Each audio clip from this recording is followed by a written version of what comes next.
Como é que faz? Como é que faz? O tricolor te amo demais.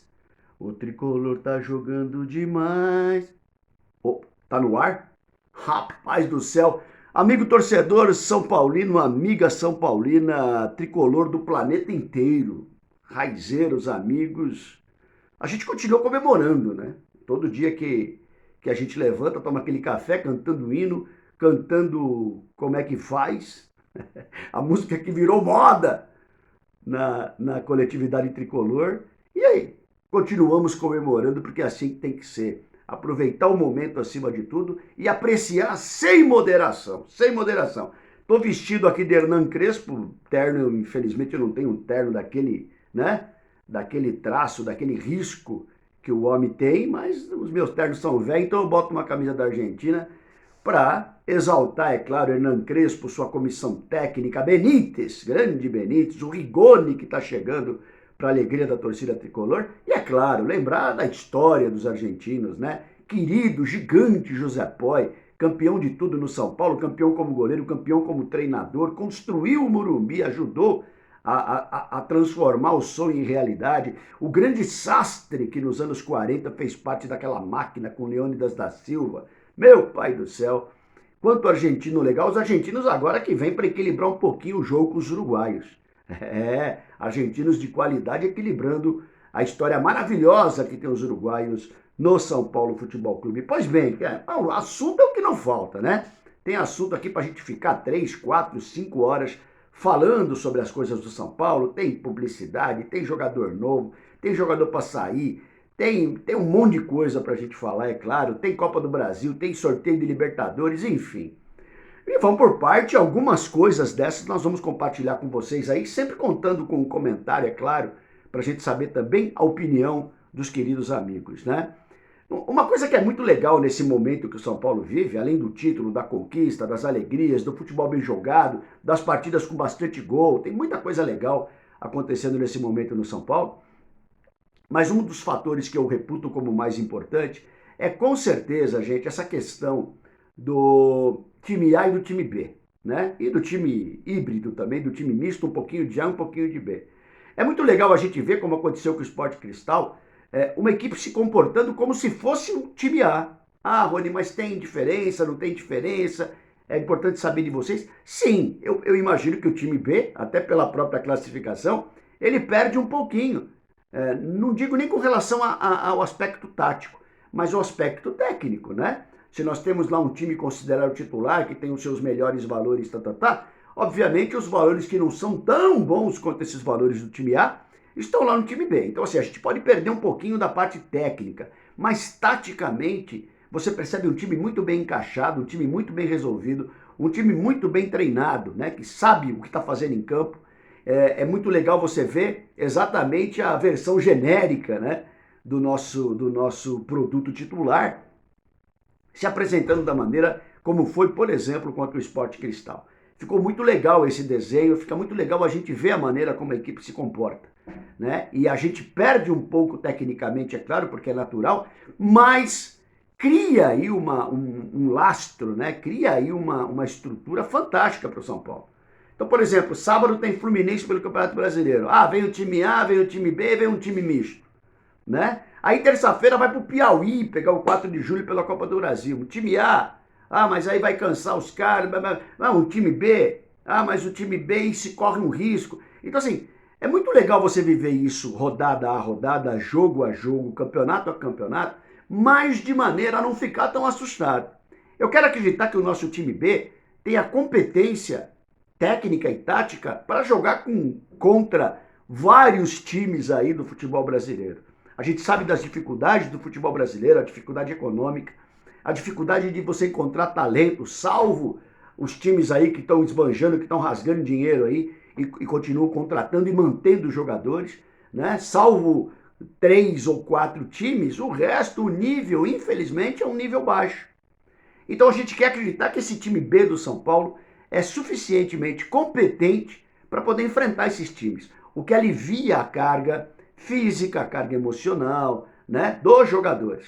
O departamento médico agradece, por quê? Porque você pode fazer esse rodízio pode manter esse rodízio com qualidade, pode manter esse rodízio com eficiência nos resultados, que é o principal. O que preocupa, é claro, é o resultado, né? Lógico que se você jogar bem e tiver resultado, é o melhor dos cenários.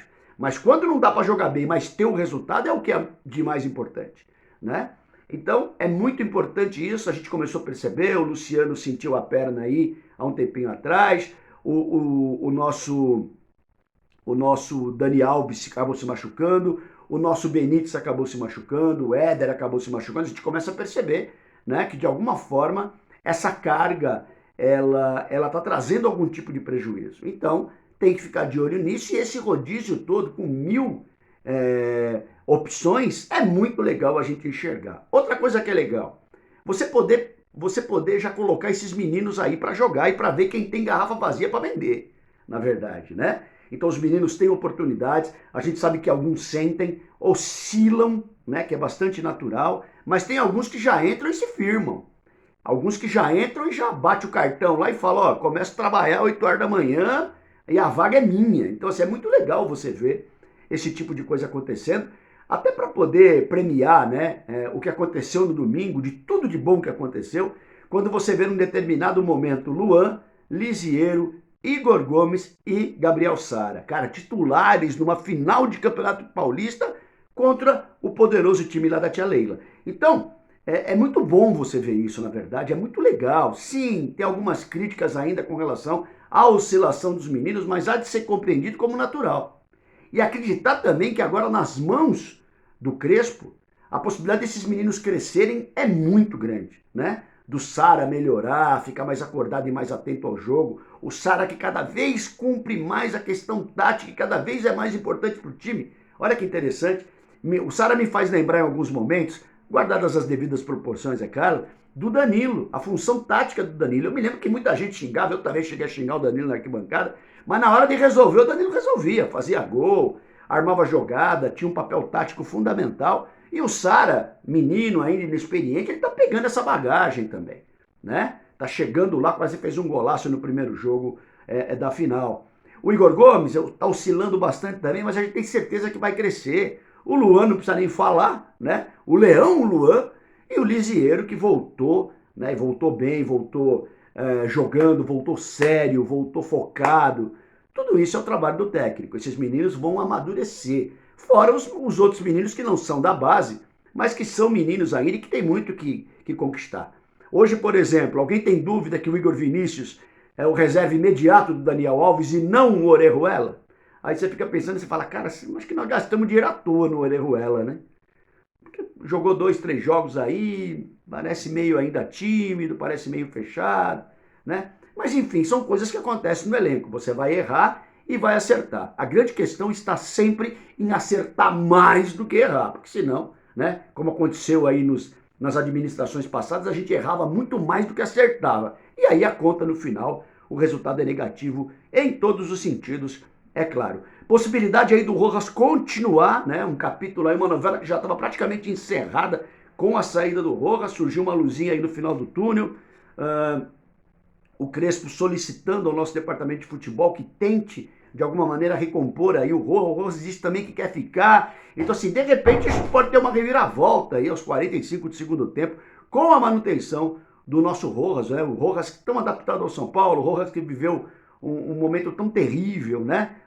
Mais de ano aí parado por causa de contusão, voltando bem, fazendo gol, aplicado, vai para cima, não tem medo, não tem receio. É um jogador diferenciado. Ainda se sai para um time da Argentina, se sai para um time do México ou dos Estados Unidos, é uma outra história. O ruim é se sai para um rival aqui no Brasil, né? Você acaba fortalecendo o rival e acaba não sendo um jogador tão caro, né? Um jogador tão caro para os padrões aí que a gente tem pago, que o futebol brasileiro tem pago aí para alguns jogadores. É um cara que traz resultado, de repente alguma coisa legal. Rigoni se apresentando, que bom. Pouca gente conhece o futebol do Rigoni, na verdade. Ele estava lá no Elche, lá estava meio escondido, né? Pouca gente conhece, mas a gente quer acreditar o quê? Se tem o selo, a chancela Hernan Crespo de qualidade, ele não ia pedir à toa. Então alguma coisa de legal esse cara vai trazer pra gente, vai poder apresentar pra gente, vai poder mostrar pra gente que ainda a gente não viu do futebol dele. Isso é muito bom. Aconteceu com o Benítez, que a gente via aqui no Vasco, mas via de maneira mais tímida, E que no São Paulo, meu Deus do céu, explodiu. Pena que o Benítez não pôde participar aí, basicamente, das duas finais, né? Por força da contusão. Porque eu acho que poderia ser um diferencial fantástico para o Benítez definitivamente cair nas graças da torcida. É Lobo, né? Que já caiu nas graças, mas cairia muito mais no caso, com certeza, dessa participação na final. Caso Hernani, estou falando que tem assunto de monte. Caso Hernani, gente, a gente fica ainda naquela dúvida, né? A questão do Hernanes continua sendo o aspecto físico, o Hernanes não aguenta mais, o que a cabeça pensa, o corpo já não assimila. Será que está acontecendo isso com o Hernanes? Né? É uma pena, todos nós que temos um respeito gigante pelo Hernanes, por tudo que ele representa na história do São Paulo Futebol Clube, não só por ter sido campeão, mas também por ter salvo o São Paulo também naquele fatídico, né, momento que o São Paulo viveu com o Dorival Júnior como treinador, enfim, não vou nem de lembrar dessas coisas. Mas e aí? E o Hernanes? Como é que vai ser? Né? Como é que vai seguir? Como é que vai continuar? Não vai continuar? Então é bem legal a gente ter uma definição agora. Matamos aí o Campeonato Paulista, começa a Copa do Brasil, vamos para a próxima fase da Libertadores e Campeonato Brasileiro que está batendo na porta também. Já no sábado a gente estreia contra o Fluminense. Pois bem, gente, Libertadores de América. Que maravilha, hein? Não é hora de ficar escolhendo muita coisa, não. Né? Na hora, eu preferia esse, eu preferia aquele. Agora, irmão, é o seguinte, você entrou na chuva, você vai se molhar. É o que vai acontecer com o São Paulo, né? Entrou na chuva, vai brigar. E é briga de cachorro grande. Sei lá eu se vem Flamengo, sei lá eu se vem Atlético Mineiro, sei lá eu se vem Vélez Sarsfield, né? Porque os caras que estão lá também do outro lado, no outro pote também, cara, até do lado de cá o São Paulo, o Boca Juniors, tem também o nosso River Plate. A coisa não tá fácil. E não tem esse negócio de jogar em casa e jogar fora de casa, hein? Jogar em casa, jogar... Gente, não tem torcida, cara. Não tem torcida.